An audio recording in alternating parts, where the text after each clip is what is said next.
Look closely at the GTA 6 cover art. Right there in plain sight are two people, Booby Ike and Raul Batista. They aren't in a trailer breakdown or a random bio drop, like they are stamped directly on the main box art, standing right next to Jason and Lucia. This isn't just filler background decoration. Rockstar is basically handing us a blueprint for the story before the game is even out. So today, we're breaking down what every major character in GTA 6 actually does for the plot. Not just who they are, but their actual purpose. Because once you see how this cast connects together, the entire storyline starts making perfect sense.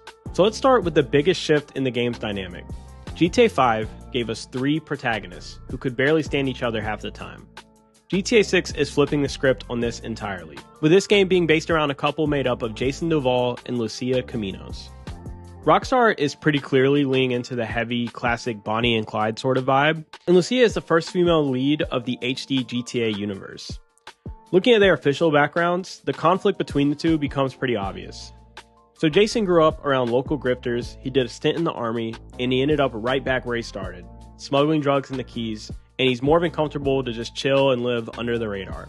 Lucia, on the other hand, just got out of prison, wearing an ankle monitor, and is trying to chase the good life that her mom always wanted since they left Liberty City. He's completely done waiting around for it. That right there is the core engine of the entire game. There's no dramatic betrayal to make this story interesting. Jason is perfectly fine staying small time and working in the smaller regions like the Keys or the Grassrivers and Ambrosia or poor Gellhorn, chilling, not in Vice City. While Lucia wants to risk it all and break through the ceiling and go to Vice City and go to the crazy heist and money and get that good life that she wanted. Every single score that they pull is that argument playing out in real time. Speaking of that ceiling, let's talk about Brian Heder, as he's literally that ceiling personified. What we've seen from the trailers and the different screenshots and info that Rockstar has given us, Brian is a drug runner from the golden age of Keys smuggling. The catch is he's not the one taking the risk anymore. He's essentially retired, and he's got guys like Jason doing the dirty work now while he sits back and chills. He even lets Jason live rent-free at one of his spots. At the beginning of trailer 2, we can see Brian chewing Jason out for fixing his roof instead of going and collecting rent and performing these shakedowns for Brian on his other properties.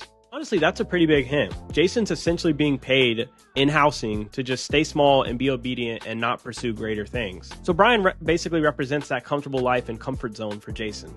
The second that Lucia gets out of jail and starts pushing for bigger plays, Brian becomes the guy that Jason's probably going to have to outgrow. And whether that ends with a clean break or a shootout remains to be seen as we play the game. Next up is Cal Hampton, who is Jason's best friend. On the surface, he kind of seems like he might just be Rockstar's comic relief, sort of like Lamar was in GTA 5, showing up in trailer 2 at the different bar scenes and asking to be hooked up if someone has any friends. But if we look closer, they mention that Cal is the guy monitoring Coast Guard radio frequencies. To me, this isn't just a random detail they mention. I think that's a massive piece of the smuggling puzzle. And as we've seen in different screenshots and information, smuggling and using boats and such seems like it could be a prominent part of this game. And if Jason and Brian are moving product through the Keys, well, they need eyes on the law, and Cal appears like he could be that guy. My prediction, and this might just be a hunch, but I think we need to keep an eye on Cal.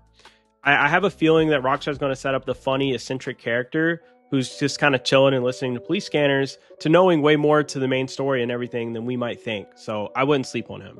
So for this next part, I'm going to talk about three characters at once. To me, this looks like this is going to be the characters we come across as we move into Vice City and probably later into the game, like the mid-game. And to me, that they have a lot of interesting functions and things that they will do in the game that I think will all connect perfectly. So the first is Booby Ike. Now, this guy is a street veteran that turned into a mogul. He owns real estate, the Jack of Hearts strip club, and Only Raw Records. And his official bio says that he's all smiles until it's time for business. Next is Draquan Priest. He co-runs that Only Raw Records label that I just mentioned with Booby.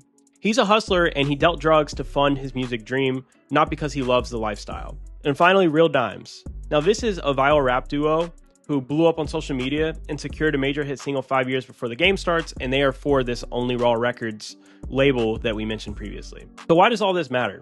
Well, we know from the marketing of the game that GTA is leaning heavily into the social media, viral videos, phone culture, and influencer culture.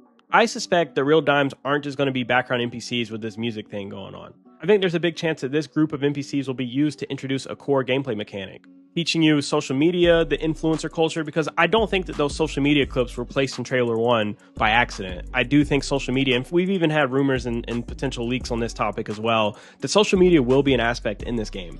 You know, whether it's maybe see someone flexing on social media and that opens up a robbery opportunity, or there's, you know, dynamic world events that happen via social media.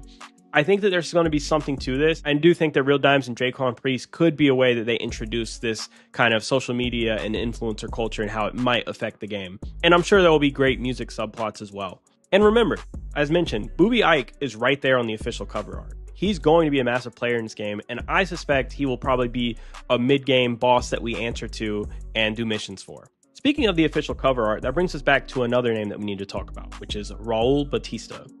Now, his official bio describes him as a seasoned, incredibly charming bank robber who's constantly looking for crew members willing to take massive risks for legendary payouts. The problem with this is he's getting more reckless with every score, and Rockstar explicitly notes that his crew is going to have to double down or pull their chips from the table. So Raul is basically a walking countdown clock. He's most likely the guy who's going to take Jason Lucia out of the small-time Keys drug stuff and drops him more into the high-stakes, million-dollar heist. He's the catalyst for what I would suspect is the entire second half of the game and how we get involved in the statewide conspiracies and everything.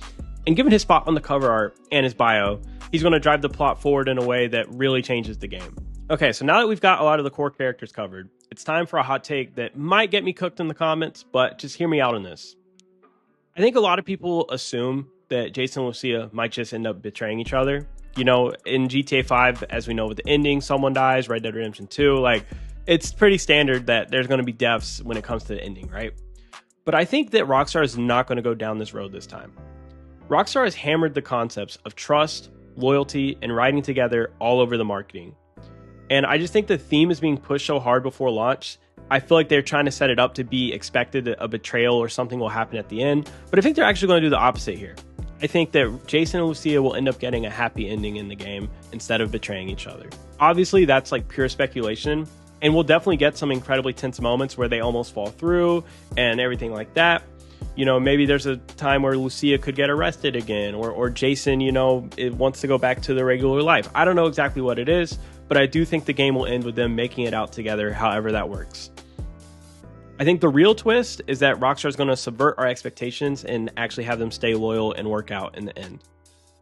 So to keep it completely real with you guys, there are some massive blind spots that we do need to talk about.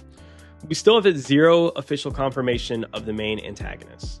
We saw this corrupt detective in trailer 2. It's possible he is. As seen on the cover art, it's possible Raul Batista is. That theory is okay. I actually don't think that this will be the main antagonist. And the reason why is I don't think that they would put the main villain and main antagonist on the cover art. I just feel like that's too obvious. And like, I don't know. I just feel like there's a lot about this game that we don't know, and I think that Rockstar is not going to do the obvious thing. So I think Raul will play a big part, and it's possible some of the characters revealed become a villain within the game, but aren't like the main villain, you know what I mean? More like a subplot side villain sort of thing that betrays us. But I think the actual main villain of the game that goes to that crazy official conspiracy and everything that we've heard about, I don't think that has been revealed and probably won't be revealed until we're actually playing the game, honestly. As for returning characters from GTA 5, there's really no official confirmation. I do think it would be cool, whether that's like Trevor out in the Grassrivers, which would be really cool. Maybe Michael's children all grown up like Jimmy or Tracy. I do think there is a good chance that side characters from that game return, maybe smaller side characters that we wouldn't expect. I'm not sure exactly who that would be, but I do think there is a very solid chance characters from GTA 5 do return here, just because it's just such a massive title, one of the best selling games ever.